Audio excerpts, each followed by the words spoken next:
boa noite. Boa noite. A despedida de um gênio. Morre o cantor e compositor João Gilberto aos 88 anos no Rio de Janeiro. O Rede TV News mostra a trajetória e o legado do músico, considerado o pai da bossa nova. E a repercussão no Brasil e no mundo.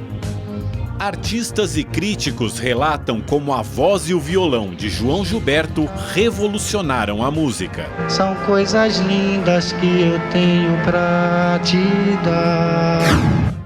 Presidente da Câmara, Rodrigo Maia, se reúne com líderes de partidos e quer votação da reforma da Previdência na próxima terça-feira. 3 moradores de rua morrem na madrugada mais fria do ano em São Paulo. E no sul, temperaturas negativas e paisagens cobertas de neve. O estado americano da Califórnia decreta emergência depois de registrar o terremoto mais forte dos últimos 20 anos. Essas e outras notícias você acompanha em instantes aqui no Rede TV News.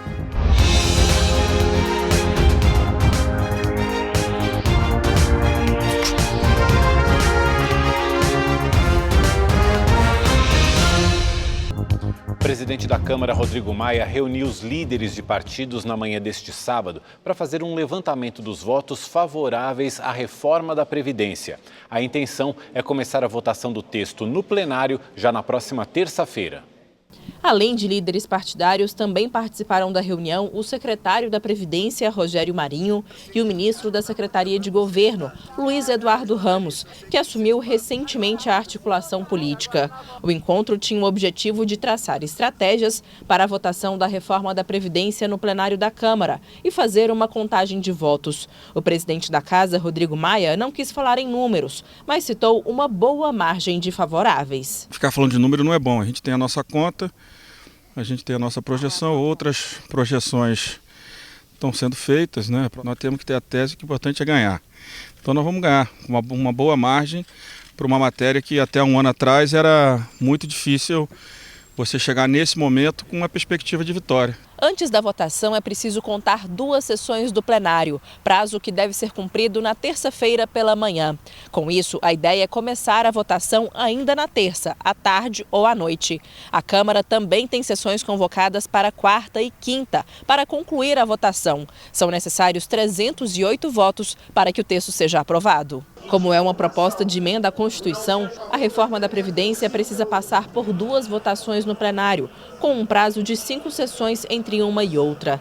Maia evitou falar de um acordo para pular esse prazo e não garantiu se a segunda votação será realizada ainda antes do recesso. Todos esses cuidados a gente precisa ter para que a matéria tramite respeitando as regras do jogo, para que lá na frente a gente não tenha nenhum tipo de risco de ter a matéria bloqueada pelo Supremo, como aconteceu em outras matérias ao longo dos últimos anos. Depois que passar pela Câmara, o texto irá para o Senado, que já se movimenta para a votação, que só será feita a partir de agosto. Eu acho que o Senado é uma casa que, até pelo número reduzido de parlamentares, a discussão e as próprias discussões em plenário são mais rápidas, né? Eu não acredito que haja grandes mudanças no Senado, não vejo por onde isso acontecer, até porque não tem nenhum fato para ver essas mudanças todas que foi aprovado na Câmara.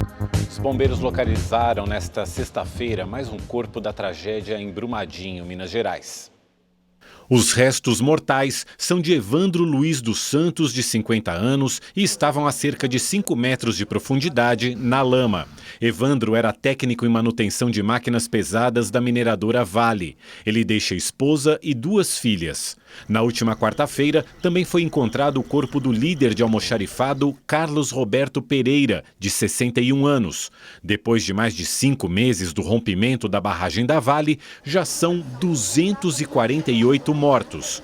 22 pessoas continuam desaparecidas. E um incêndio de grandes proporções destruiu embarcações numa marina de Bertioga, no litoral de São Paulo. O fogo começou às 8 horas da manhã. Funcionários de mãos atadas ficaram sem ação. Quando o corpo de bombeiros chegou, o incêndio já havia se alastrado. A fumaça preta era vista pela população de outros bairros. O combustível nos tanques, além de outros materiais inflamáveis, dificultaram a contenção do fogo. Ao menos 5 barcos de luxo foram destruídos. Alguns foram retirados a tempo. Esse trator conseguiu rebocar às pressas um dos iates. O fogo só foi controlado por volta das 2h30 da tarde. Segundo os bombeiros, uma área de aproximadamente 300 metros quadrados foi atingida. Não houve feridos.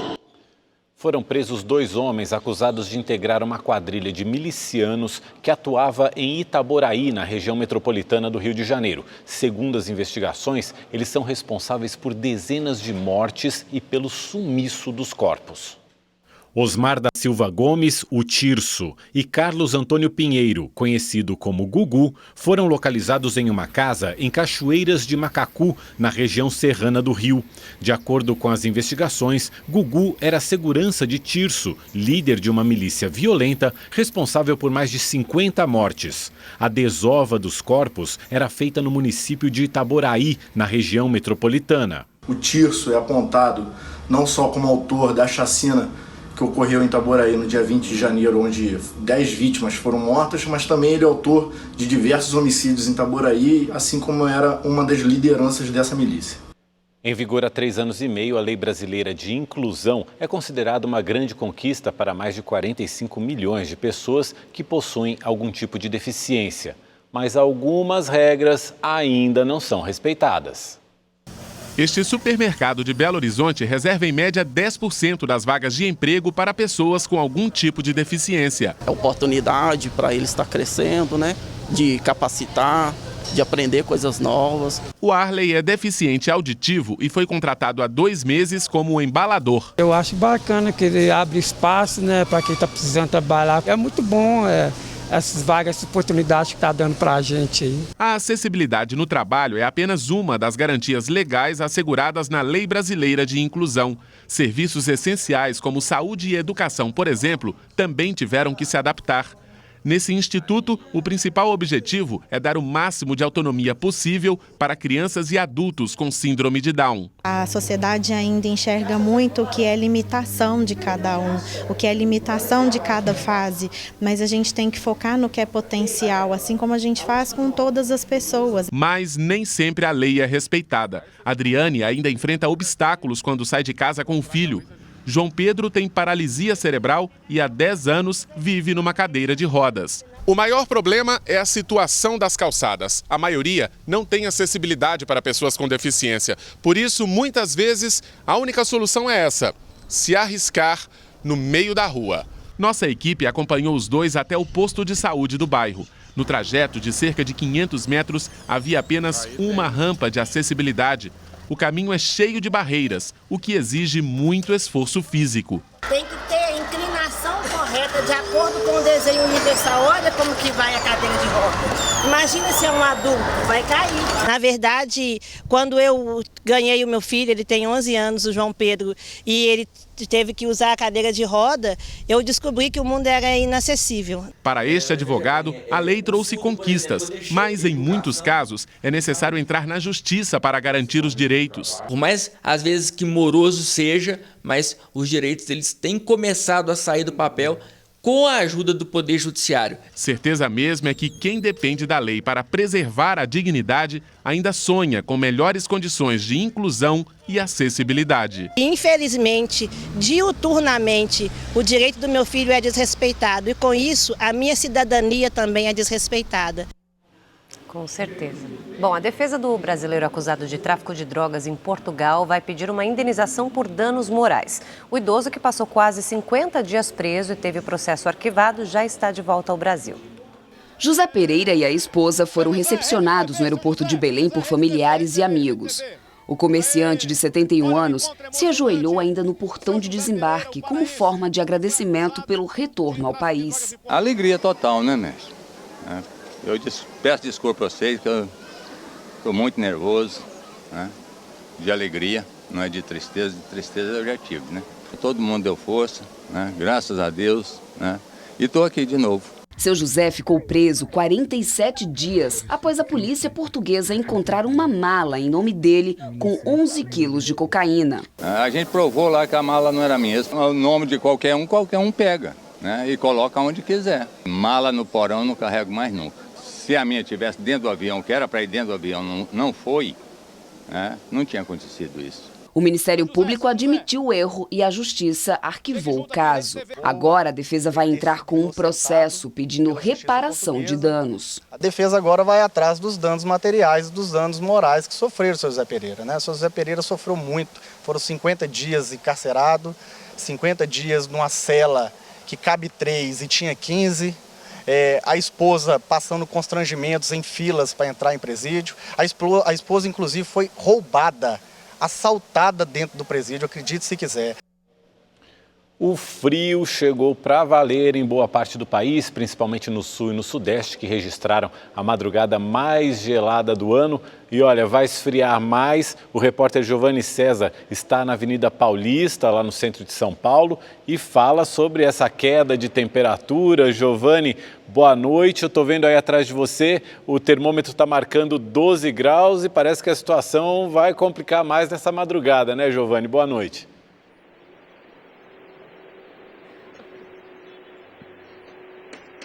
Boa noite, Mauro. Boa noite, Érica, a todos os que acompanham o Rede TV News.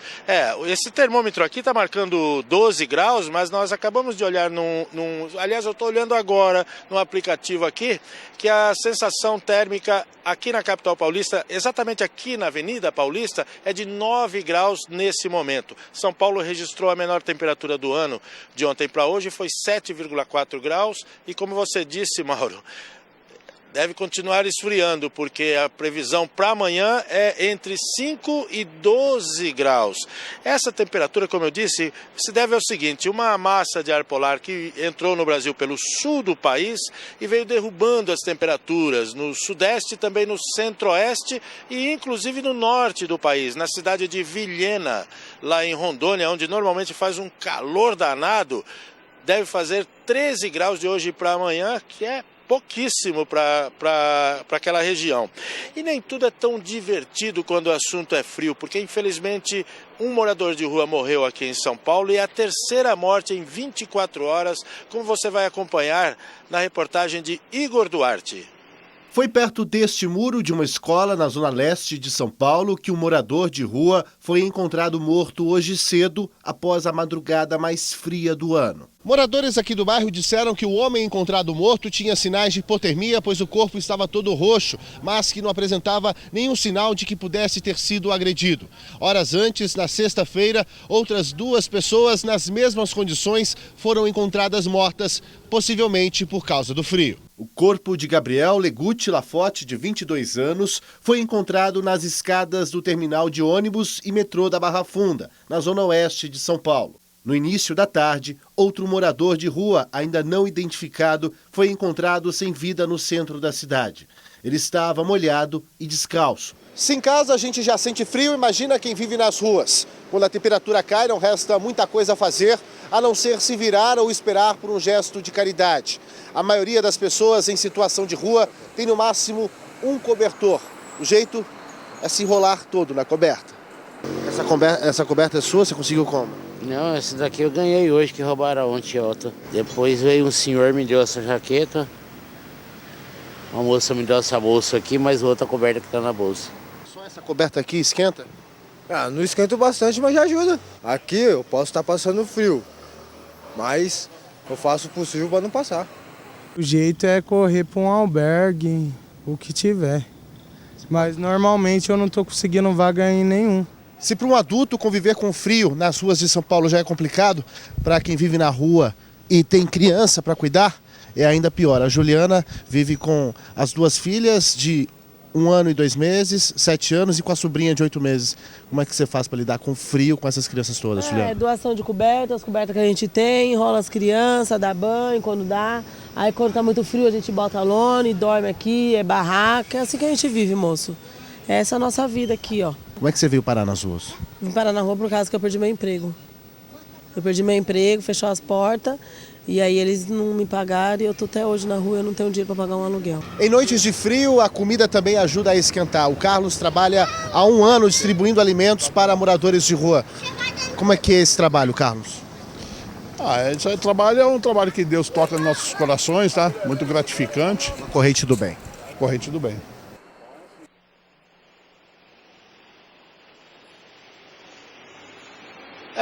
A gente acompanhou vindo para cá que tem muita gente solidária com as pessoas em situação de rua, trazendo agasalhos, cobertores, enfim, e entregando para quem mora nas ruas. Em nota, a Secretaria de Assistência e Desenvolvimento Social informou que, desde que o frio chegou para valer aqui em São Paulo, já fez 162 acolhidas, 162 acolhimentos. Ao todo, a Prefeitura de São Paulo tem 20 mil vagas em abrigos aqui na capital paulista. Se você souber de alguém, de algum morador de rua, de alguma região onde tem alguns moradores de rua passando muito frio, você pode ligar para o 156, que alguém da Secretaria vai lá para prestar esse socorro, esse atendimento, essa solidariedade. Agora, no sul do país, a situação é mais preocupante. Lá o frio veio realmente para valer. Acompanhe na reportagem. Conhecida como uma das cidades mais frias do país, quem estava em São Joaquim viu nevar. Bom, o fenômeno foi de baixa intensidade, com queda de flocos de neve, mas o suficiente para render lindas imagens e boas fotos. A neve já começa a aparecer aqui em cima dos veículos na cidade de São Joaquim. Alguns termômetros chegaram a registrar 5 graus negativos. Quando amanheceu, deu para ver os campos com as cores modificadas pelo branco. A rodovia da Serra do Rio do Rastro ficou congelada. Também houve registro de neve em algumas cidades do Rio Grande do Sul. As temperaturas ficaram negativas em diversas regiões do estado. A mais baixa, segundo o INMET, foi em Quaraí, com -5 e sensação térmica de 10 graus abaixo de zero. Em Porto Alegre, pessoas que vivem em situação de rua foram acolhidas também numa noite de solidariedade no dia mais frio do ano no Rio Grande do Sul. O Internacional abriu as portas do Gigantinho para os moradores de rua que receberam abrigo e alimentação. O maior rival do time aderiu à iniciativa. O Grêmio também enviou 2 ônibus com doações para o local. Houve um encontro fraterno de gremistas e colorados, mostrando que a união da dupla Grenal pode não só ser pacífica, mas também superar e ajudar em problemas tão importantes como essa da vulnerabilidade de pessoas que moram na rua. Os donativos foram distribuídos para os acolhidos, que também ganharam pão, chocolate quente e sopa. Para muitos, a única refeição do dia. O pouco é muito para quem não tem. Outros parceiros também contribuíram. De acordo com a Prefeitura, foram entregues no Gigantinho 2.000 cobertores, 20.000 peças de roupas e 7 toneladas de alimentos. Desde 2018, vivendo nas ruas, Cláudio agradeceu a iniciativa. Beijo para todo o pessoal do Inter, para todo o pessoal que organizou esse trabalho muito bacana e muito importante para nós. Quem mora na rua sabe como é muito importante isso aí. Muito obrigado. A Califórnia registrou o maior terremoto dos últimos 20 anos. Foi o segundo tremor da semana. Não há relato de mortes, mas a região continua em alerta para tremores secundários. Veja na reportagem de Luciana Camargo. Nesta loja de conveniência, quase tudo foi parar no chão. A região da cidade de Ridgecrest foi uma das mais afetadas. Vazamentos de gás provocaram incêndios em residências e faltou água e energia em várias áreas. Houve o registro de feridos, mas nenhuma morte. Os apresentadores do canal americano CBS também foram surpreendidos pelo tremor e tiveram que interromper a transmissão. O terremoto de 7,1 graus de magnitude ocorreu ontem por volta das 8h20 da noite no horário local. Segundo as autoridades, ele foi 11 vezes mais forte e 5 vezes maior do que o de 6,4 graus registrado na mesma região na quinta-feira. Os tremores também foram sentidos com menor intensidade a cerca de 200 quilômetros de distância. Quem estava nesta montanha-russa em Las Vegas certamente se assustou. Segundo o Serviço Geológico dos Estados Unidos, desde a primeira ocorrência, mais de 4.700 tremores foram registrados. Não há risco de que outro terremoto desta mesma magnitude atinja a região nos próximos dias. Por outro lado, são esperados tremores menores de cerca de 3 graus. Por isso, todo o sul da Califórnia ainda está em alerta. O governador Gavin Newsom conversou com a Casa Branca e solicitou uma declaração de emergência presidencial para apoiar nossas operações aqui no estado e fornecer recursos federais. A Guarda Nacional da Califórnia também já enviou 200 soldados, apoio logístico e aeronaves. A Califórnia fica em uma região propensa a terremotos. Na superfície terrestre do estado, há uma série de rachaduras. Luciana Camargo, de Nova York, para o Rede TV News. E uma explosão num shopping da Flórida, nos Estados Unidos, deixou 20 pessoas feridas, pelo menos 2 delas em estado grave. Segundo autoridades, a explosão aconteceu em uma pizzaria dentro de um shopping em Plantation, no sul da Flórida. O restaurante ficou destruído, mas não havia ninguém no local no momento do incidente. De acordo com o Corpo de Bombeiros, a explosão foi causada por um vazamento de gás. Outros estabelecimentos também foram bastante danificados. Uma academia que estava cheia teve as janelas arrancadas. Detritos da explosão também atingiram uma rodovia próxima ao shopping. Equipes de resgate seguem trabalhando no local. Mais um barco com imigrantes atracou na Itália sem permissão de autoridades do país. É a segunda vez que uma embarcação fura o bloqueio da guarda costeira em uma semana. O barco atracou no porto da ilha de Lampedusa no fim da tarde, sob os aplausos de um pequeno grupo que acompanhou a operação. A segurança foi reforçada e policiais impediram o desembarque dos 41 imigrantes e da tripulação. Segundo a ONG Mediterrânea, o veleiro desobedeceu às ordens da guarda costeira italiana devido às condições de saúde das pessoas a bordo. A decisão foi a mesma tomada há uma semana pela capitã Carola Rackete, que mesmo sem permissão, atracou em Lampedusa com mais de 40 imigrantes e acabou presa. A ativista alemã foi solta 3 dias depois. O caso fez o governo da Alemanha questionar a política migratória da Itália, liderada pelo ministro do Interior, Matteo Salvini, que chegou a chamar Carola Rackete de criminosa. Um ato criminal, um ato de guerra. Hoje, manifestantes protestaram em Berlim em defesa das missões humanitárias. O filho do príncipe Harry e de Meghan Markle foi batizado na manhã de hoje, que é o dia em que o pequeno Archie completa 2 meses. A cerimônia aconteceu no castelo de Windsor e não teve a presença da mídia por uma decisão dos pais. A rainha Elizabeth II também não participou do evento porque ela teria um outro compromisso. O príncipe Archie é o 7º na linha de sucessão ao trono britânico. São Paulo recebe neste fim de semana o 22º Festival do Japão, uma festa tradicional no país que tem a maior comunidade japonesa fora do Japão. O tema deste ano é Cultura Sem Fronteiras e o evento conta com uma programação completa para toda a família. O som do taiko, as cores, as árvores mensageiras, os delicados movimentos da milenar cerimônia do chá. Aqui, a gente também pode participar. Claro que os cosplays não poderiam faltar. E tem também a comemoração pelos 45 anos da famosa bonequinha japonesa Hello Kitty. É como se a gente pudesse fazer uma viagem ao outro lado do mundo, só que aqui mesmo em São Paulo.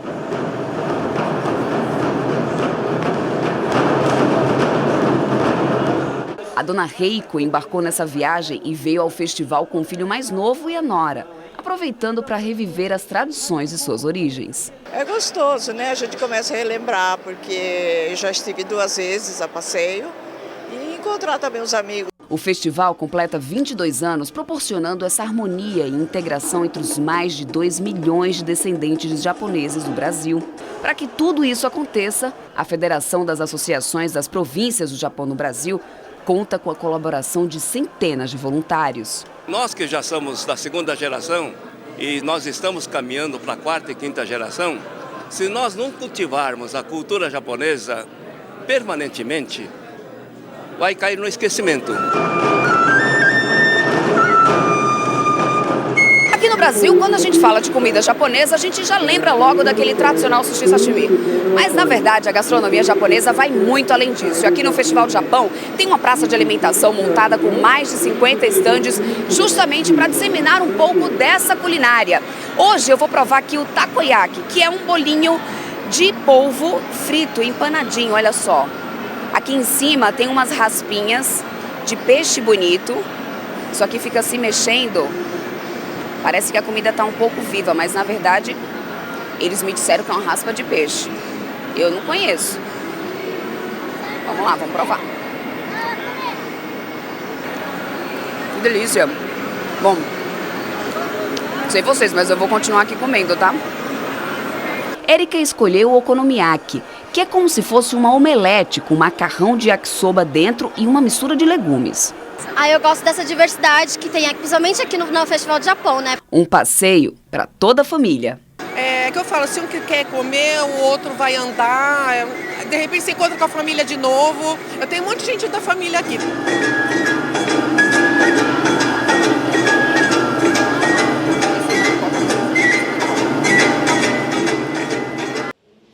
A Copa América amanhã também tem final. Brasil e Peru vão decidir o título. O técnico Tite realizou hoje o último treino e ele mantém em segredo a escalação da seleção brasileira que entra em campo no Maracanã. Olha quem apareceu lá na Granja Comari, é ele mesmo. O presidente da CBF, Rogério Caboclo, foi assistir o último treino antes da decisão. Agora, se o Cartola convenceu o Tite a ficar, o treinador respondeu de uma forma técnica. 2022 é o contrato que, após a Copa do Mundo, o Tite manteve com a CBF. No penúltimo treino, o Estadão mostrou esta matéria de que Felipe Luiz treinou separado, porque ainda não se recuperou de contusão. Hoje, o lateral esquerdo entrou com o grupo programado, mas só para participar do bobinho. Será que vai para o jogo como titular contra o Peru? E se depender do desempenho da defesa, o Brasil já tem o que comemorar. Com os 2 amistosos que antecederam a competição e mais os 5 jogos da Copa América, já são 7 sem sofrer gols. E caso não leve nenhum contra o Peru, iguala a marca da seleção brasileira de 1989. Além de não tomar gols, o Brasil sempre se deu bem quando jogou com o Peru no Maracanã. De 4 jogos ganhou todos, marcou 10 gols e sofreu só 3. Isso sem contar a idade do treinador, que somada dá o número da sorte de um saudoso técnico consagrado. 8 mais 5, 13, 58 anos que eu tenho, tomara que eu tenha a luz de Zagallo.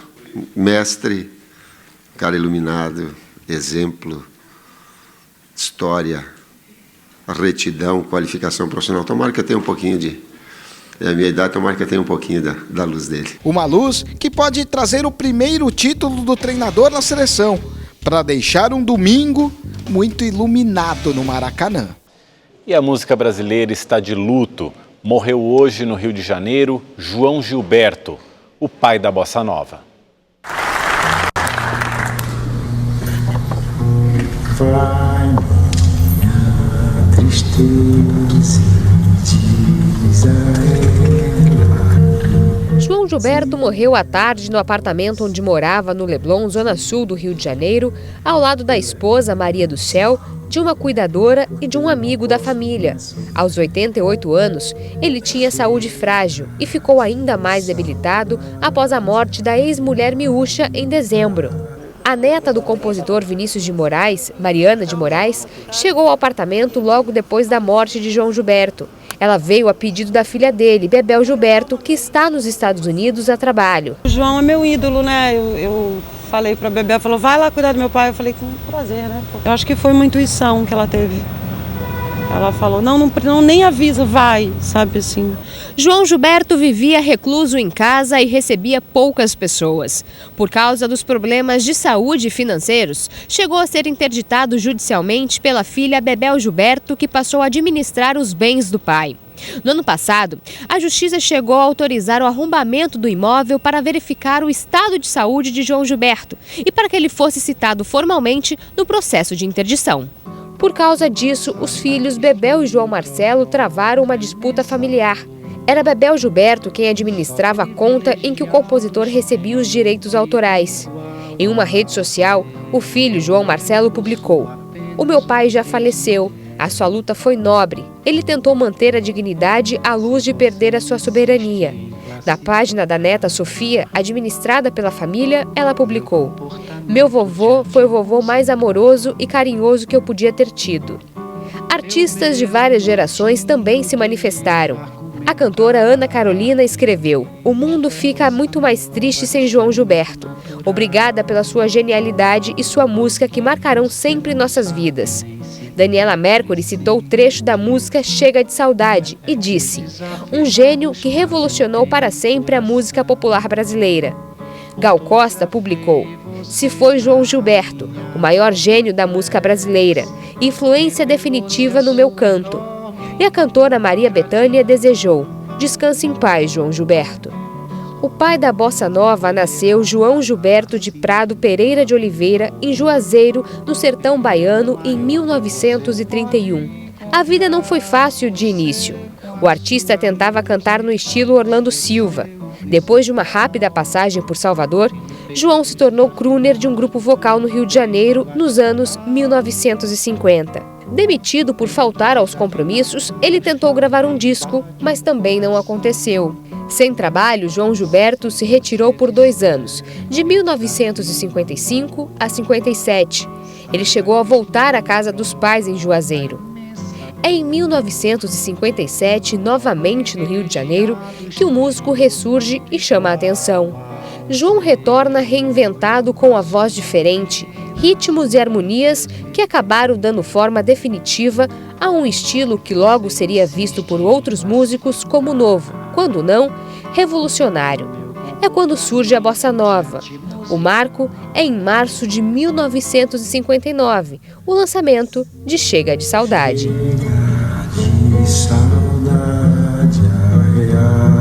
No disco, João abriu um novo caminho, uma nova forma de tocar violão, com uma batida diferente e o canto doce que influenciou uma geração de novos compositores. Sem ela não há paz.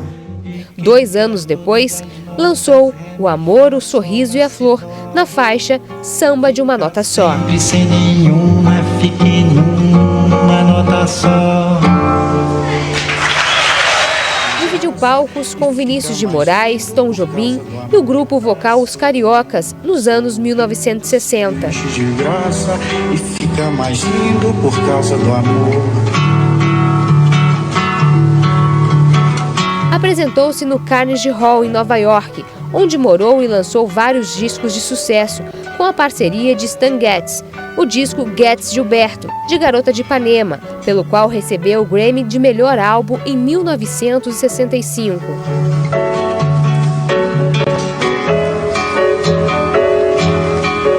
Depois de várias apresentações e parcerias ao redor do mundo, em 1980, voltou a residir no Rio de Janeiro.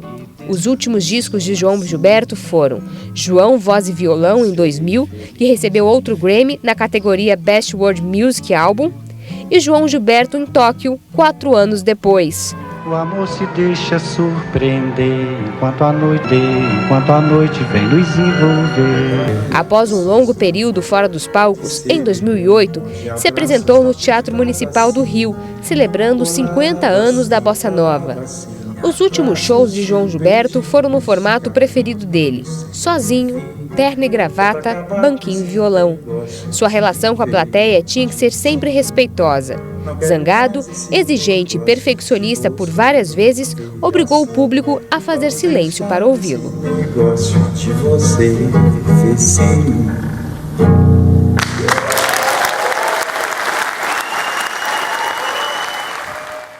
Bem, e a morte de João Gilberto foi destaque na mídia internacional também. O jornal americano Washington Post chamou João Gilberto de pioneiro e destacou os álbuns que deram fama mundial à bossa nova na década de 60. Na Espanha, o El País relembrou o começo da carreira do artista baiano, que chegou ainda jovem ao Rio de Janeiro, onde criou um novo estilo musical, ao lado de Tom Jobim e Vinícius de Moraes. Ainda segundo a publicação, sem o álbum Chega de Saudade, lançado em 1969, Caetano Veloso, Gilberto Gil e Chico Buarque não existiriam. O inglês The Sun ressaltou que o astro teve uma longa e influente carreira e destacou o álbum João, Voz e Violão, com o qual o cantor venceu o Grammy em 2000. A morte também repercutiu na França. O Le Monde disse que o artista era genial e que tinha fãs em todos os cantos do mundo. Já para o argentino Clarín, João Gilberto impulsionou uma revolução na forma de cantar e tocar que mudou a música brasileira. E mudou a percepção do Brasil sobre o Brasil. A bossa nova da música, virou um movimento, virou uma identidade e a gente deve muito disso ao João Gilberto. Muito, muito mesmo. É uma grande perda. Agora, se você quiser ver qualquer coisa novamente aqui do Rede TV News, basta entrar no nosso canal da Rede TV no YouTube.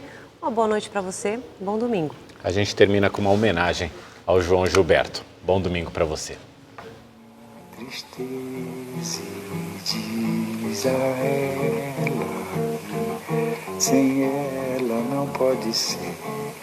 Diz-lhe uma prece, ela regresse, porque eu não posso mais sofrer.